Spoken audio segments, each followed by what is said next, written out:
Church Mugu, you see the last video that VeryDarkMan did.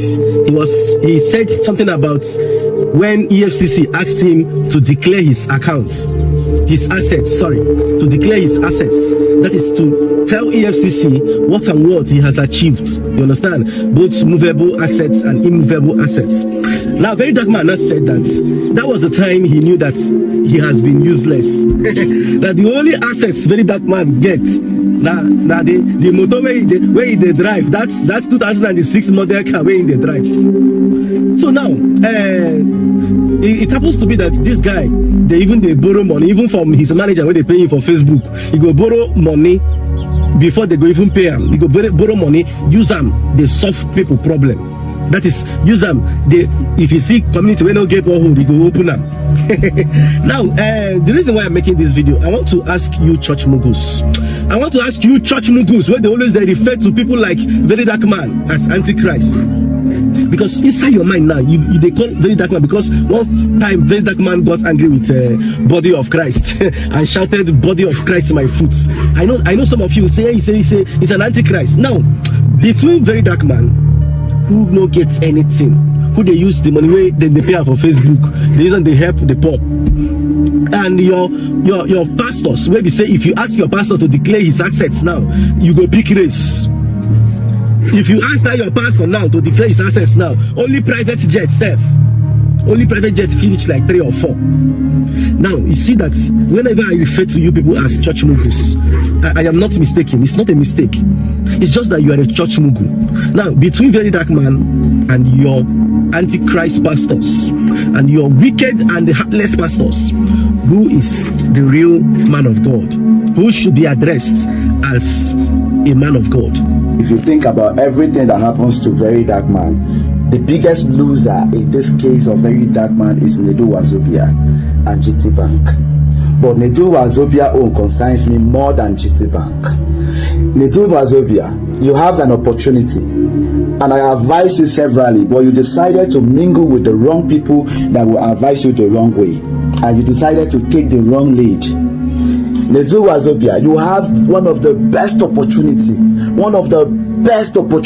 during this VDM crisis that he was taken to EFCC custody. You have the best opportunity to amend things or to mend things with VDM, or you did not do it.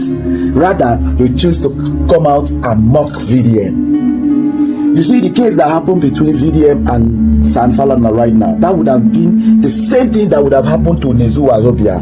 If Nedu Wazobia never listened to bad advice and he listened to what I told him, and Nedu Wazobia in this time and said, okay, fine, no matter what, me and VDM we have our differences, but at this point in time, I have to condemn what happened because it's wrong. Trust me. With the video VDM made, with that appreciation video, VDM would have called Nedu Wazobia and say, man, Nedu, I understand that we've had something, but we'll need to see. Because he's a guy man, he would rather just say, man, we need to sit out, and everything will work out for you. And you know how Nigerians behave. Once we just like one thing you did, forget it, we are in for you. And that's how you will see even VDM supporters will come back and support your brand, because we will just forget about everything that you have done and say, no, you have mended your ways. See, in this life, people go wrong every day. The ability to correct your wrong is what makes you who you are. But if you do go wrong and you don't have the ability to correct your wrongs, you will never go far in life. Nedu, on your own, you are supposed to do the right thing, but you listen to bad advice.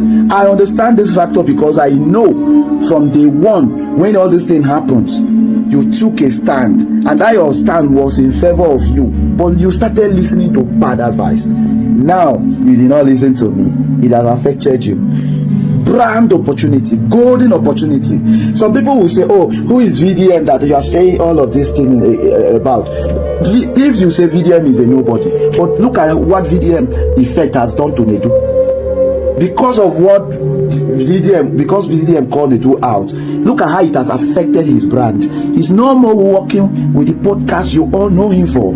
If you go to Nedu's page, you will say, Nedu, with almost about 3 million followers, you will ask yourself that no engagement of recent, no engagement because of the effect of what happened between VDM and Nedu. So you cannot narrate VDM. I don't understand why some of you will say, who is VDM that you are saying Nedu should go and amend things with? He had a brand new opportunity, but he never did. Go to his page. If you check his page out right now, you will see that things are not going well, and it's because of bad advice from bad people. Look at the JoJo you brought about to you use, like you are the one that made VDM to know JoJo to this extent. Today JoJo is a star where you talk about good support, because we all are supporting her brand.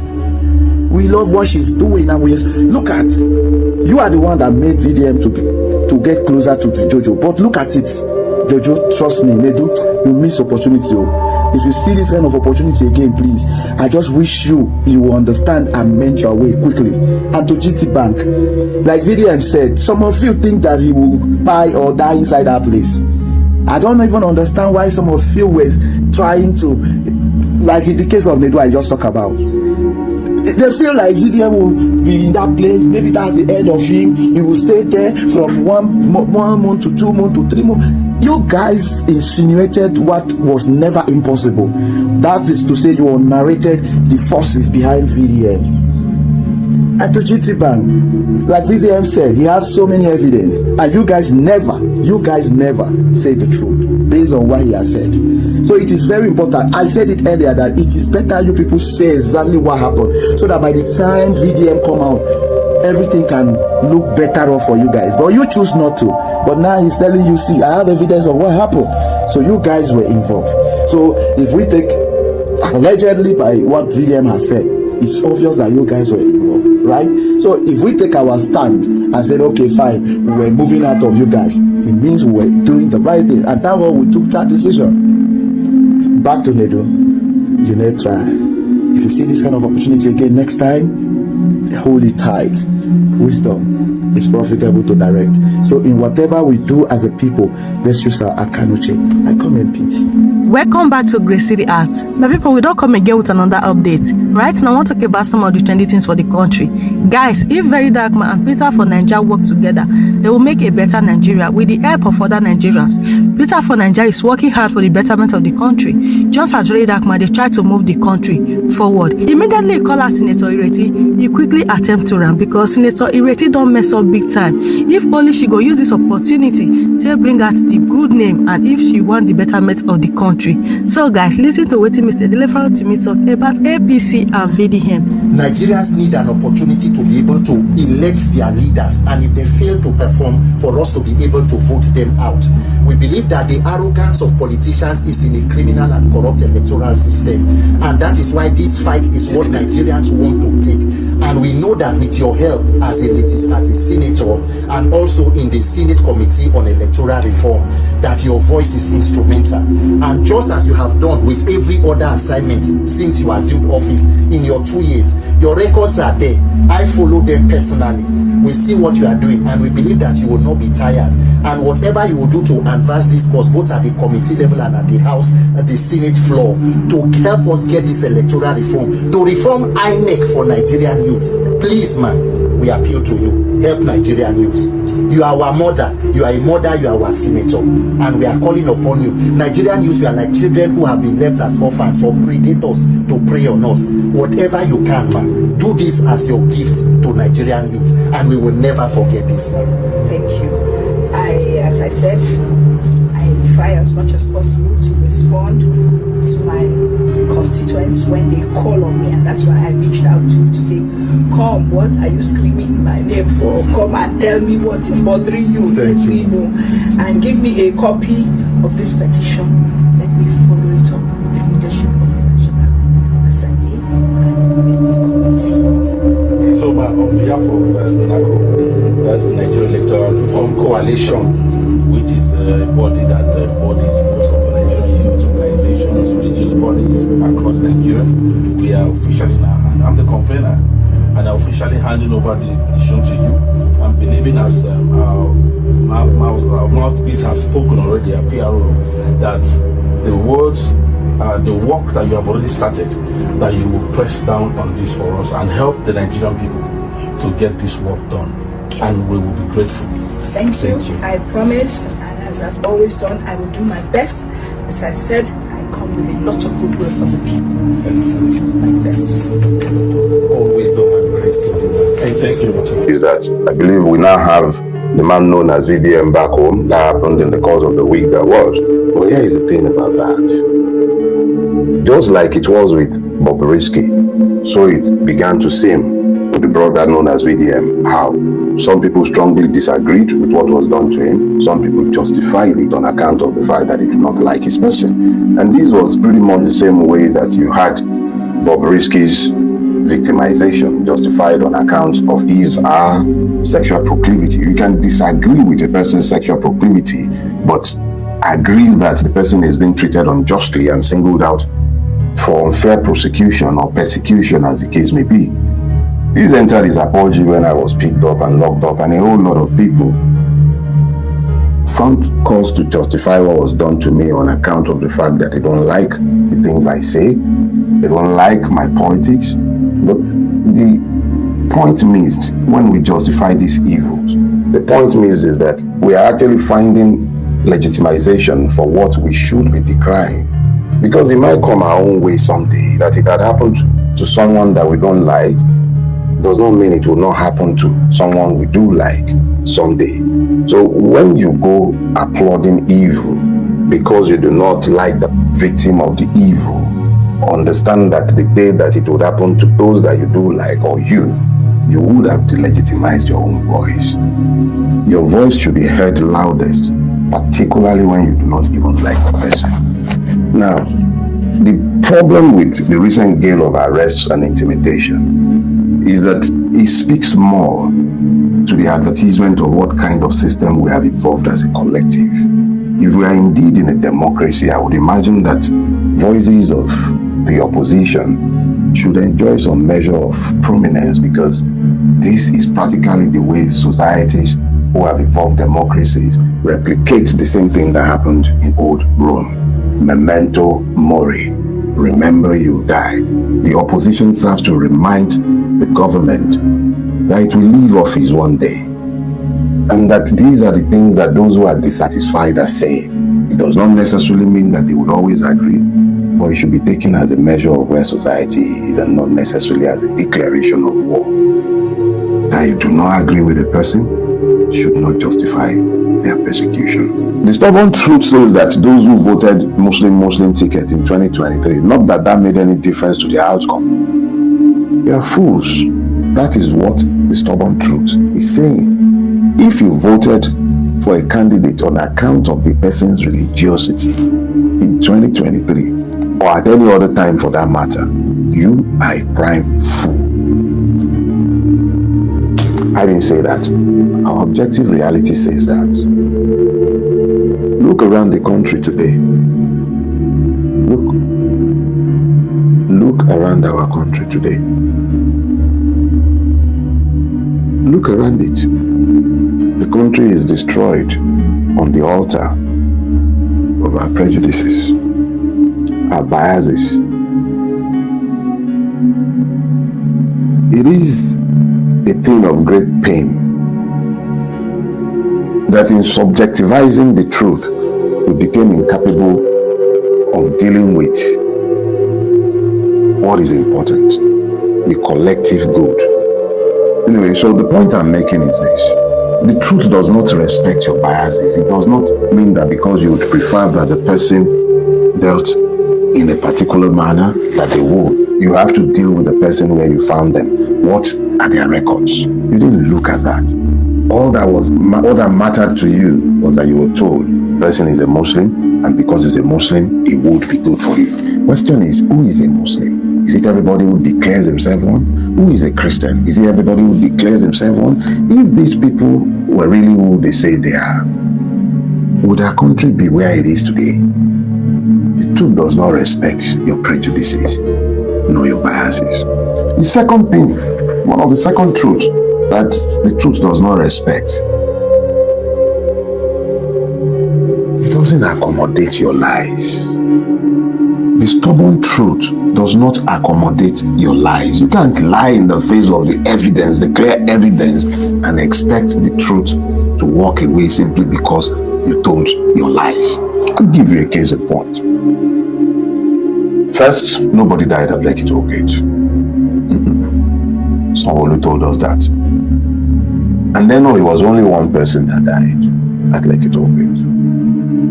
Oh yes, and then it became true. And the goalpost kept changing. Someone will say one story in the morning on CNN. Another story will issue forth by lunchtime. Even otherwise intelligent men in pursuit of the erection of a lie began to find camcorder at the toll gate days after the massacre. The truth is not accommodating of lies. However well you polish the lie, whoever it is that is telling the lie, with stubborn truth simply does not accommodate your lies. If we don't see what you did in darkness at Lekki Toll Gate because you turned off the lights. The Judicial Panel of Inquiry in Kaduna State established very clearly that 430 Shia Muslims were murdered because of Buratai's convoy. That happened in broad daylight. Judicial Panel of Inquiry established. The Shia maintained that closer to 2,000 died. That is the stubborn truth. However long you seek to conceal these things, they are right there in the open space. I am forced to tell us these truths this morning, or remind us of these truths this morning, because there is a common thread that runs through all the ailments of Nigeria. A complete disrespect for the truth and inability to recognize that the stubborn truth cannot be obliterated by the lies that we told ourselves.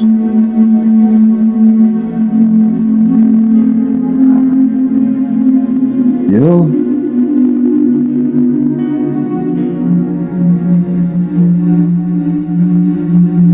the truth does not respect our lies, and it is very, very stubborn. However long we may delusionally demand that the lie become the truth, it does not happen. Another one of those lies that the stubborn truth will not allow to live. Hausa Fulani. What is that?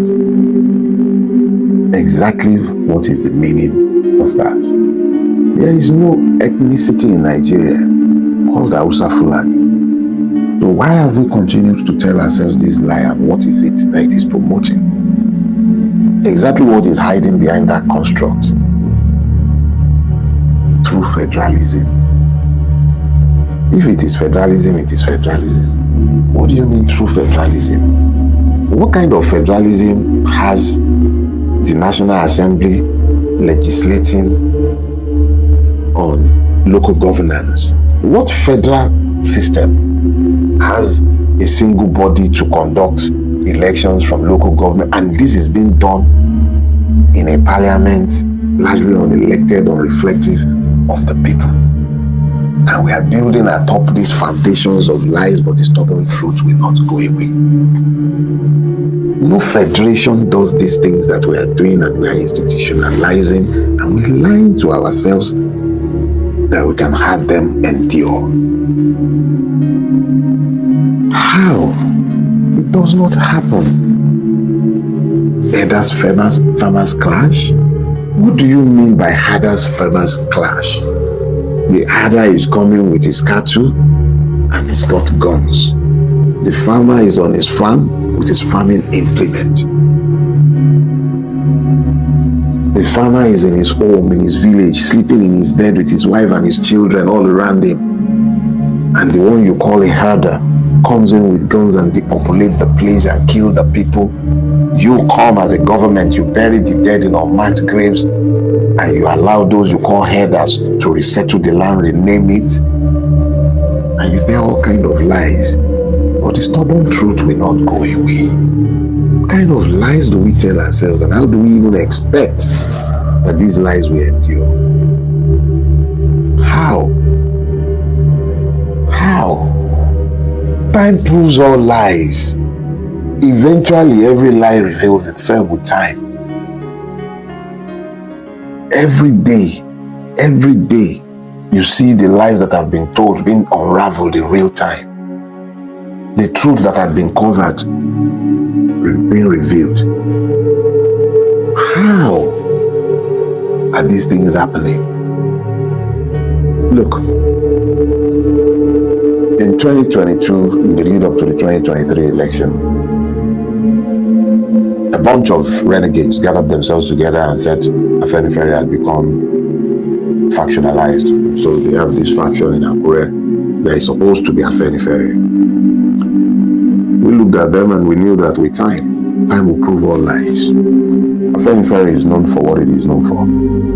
Those in Akure are known for what they are known for. So today, you have a situation where the renegades of Akure, who presumes to speak in the name of Afenifere, they are busy endorsing the failure that is in Aso Rock, telling you they are speaking in the name of Afenifere. They are busy defending the madness of Seyi, telling you that they are speaking on behalf of Afenifere. Nothing engages them except the things that excite Tinubu. They are constantly doing street dances for him. Time proves all lies. We needn't say a word before the real people will identify who is who. The stubborn truth does not respect your biases. Look, there is something that we as Nigerians appear to constantly forget. We tell ourselves that because we are Nigerians, there's something exceptional about us, as if we are entitled to our own truth, different from what applies to the rest of the world. As if the standard of the world is different from the one that applies to us. Let me explain something to you. The stubborn truth is that even though we take words from other languages and Nigerianize them, like how bogus, a word for that means false in English language, became big in our own English, we imagine that because we are entitled to our own English language, we are suddenly entitled to our own standards, and that these standards can dictate to the rest of the world what reality should be. We subjectify truth in a manner that suggests that we are entitled somewhat or somehow to having the truth bow to our own interpretation. True federalism. We talk about progress even in the face of retardation, in the face of regression. We applaud madness just because it suits us. We subjectify the truth, constantly calling evil good. And you look across the land and you find that there is a variance between our pronunciations and our realities. They will tell you Lagos is working, for instance. The question I ask is, who is it working for? Oh, Nigeria is working, that's why people are going to the APC. Who is Nigeria working for? It's working for the rulers. The rulers of Nigeria are having a party. I posted something yesterday. They said, where justice is not found, or something along those lines, peace also becomes. There is a correlation in my own argument between the existence of peace in a space and the presence of justice. In the absence of justice, you can have peace. I posted this and I saw multiple persons rightly argue that this does not apply to Nigeria. That even in the absence of justice, peace prevails. There is this conflation of the absence of war, the absence of people demonstrating on the street, causing mayhem, with peace. How can Nigeria be said to be at peace? The level of societal disruption in Nigeria today is indicative of the level of madness that has overtaken the society itself. How can this be lost on us? How can it be lost on us that the stubborn truth is that you cannot have peace in the absence of justice? The menace of kidnapping you have in your country, outside of that being pushed by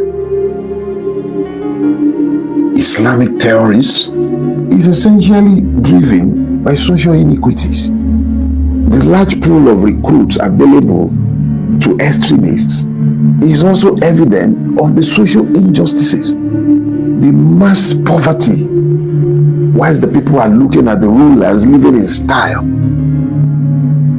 These are the things that are fueling the constant disruption in our society. The stubborn truth is that if you do not do justice, you cannot have peace.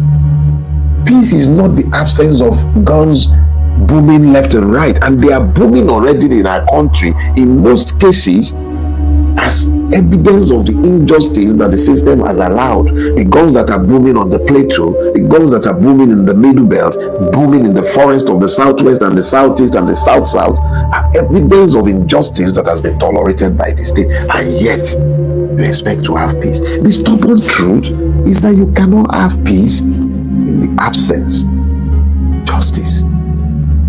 Look, the truth respects only truth. You cannot force the lie on the truth. That is simply common sense. You cannot force the lie on the truth. It is impossible.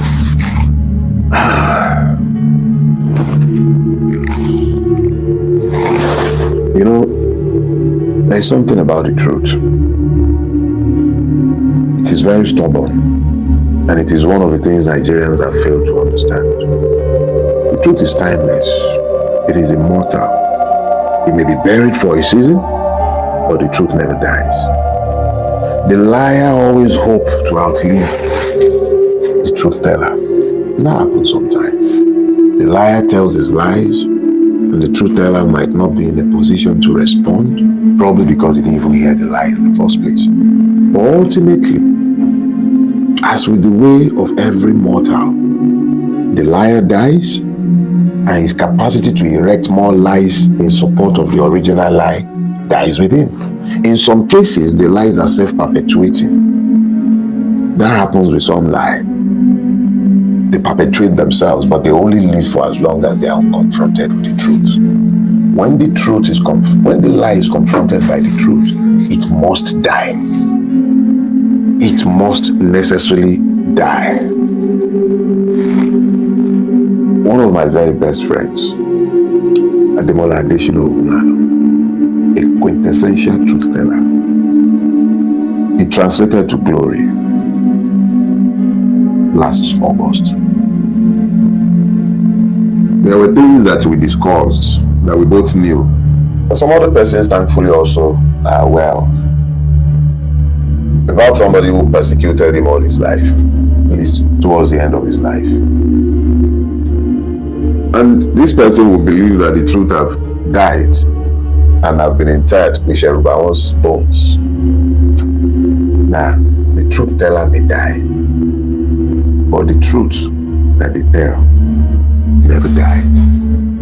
It is in the nature of the truth to be immortal. If you told the truth 1,000 years ago, and what you told 1,000 years ago was the truth, not just the fact, but the truth, a repetition of the same truth 1,000 years ends would not change the nature of that truth. So Sherubaon might be dead. The truths he told are alive. The truths he knew remain alive because they are known by others who will declare them when the time comes. So the truth is timeless. It lives forever. It is immortal. And it is for men who are limited in time and space to understand the immortal nature of the truth. Another stubborn truth that Nigeria illustrates on a daily basis. Every day, Nigeria illustrates it. Religion does not build a nation. Prayer prayers build no nation. Men of conscience, women of conscience build nations. Let me share a story with you. In the early 2000s, late 90s, early 2000s, I used to be quite religious and very prayerful too. So I would go to the Redeem camp for the Holy Ghost service. And when I was done at the Redeem camp, if you are a Redeem person or you used to go there, you remember that used to be, I think, the last Friday of the month. And when I was done there, I would drive straight to the prayer city, MFM, and I would spend time there and pray. And it was that back then, the prayer city was my regular church. That was in the 90s. By the 2000s, I had started attending church closer home. So I am from that constituency. But it also offers me a unique illustration for how religion or prayers does not build any nation. At the time in question, the auditorium at the Redeem camp was largely made of steel poles and corrugated cover. There were no air conditioners. You couldn't do anything without air conditioning. It was a vast open space, steel struts, corrugated sheet. I don't know what it's like these days. But when I stopped going there, I think around 2001, 2002. So I went back there. I was back there in August to bury my friend, Cherubamo. And it had become a thriving modern city, complete with a cemetery, one that the government cannot even boast of. Well laid out roads. Obviously, you can see that the place is reasonably secure, until they have 24 hours electricity too. If you could replicate that community across the length and breadth of Nigeria, you would have perfection. The Redeemed Church did not build that by praying. The Bible enjoins us to walk and pray. The church prayed, but men worked. Men planned, and men worked. What the Redeemed Church has built within that enclosure in the times between when I used to be there and when I went back there is truly marvelous and shocking. But that is what the human capacity can do when properly harnessed. Unfortunately, whilst the Redeemed Church was building rightly, Nigeria was praying. We did prayer walks. So we've been building the Lagos-Ibadan Expressway since Obasanjo's time. Obasanjo left in 2007. The 2027 that all the politicians are running towards will mark the 30th year since that road had been under reconstruction. If that is how the rest of the world have been praying and expecting infrastructure to appear because of their prayers, China will not be where it is today, neither would India or the Emirates or any of the countries that have evolved and developed whilst we've been praying.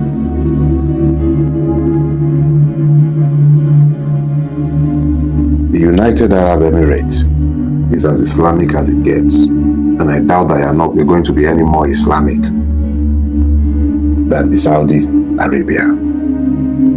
But those who are raising to take Nigeria to the Islamist Republic of Afghanistan do not look to the Saudis or the Emiratis or the Gulf Arabs or the Egyptians for their own inspiration.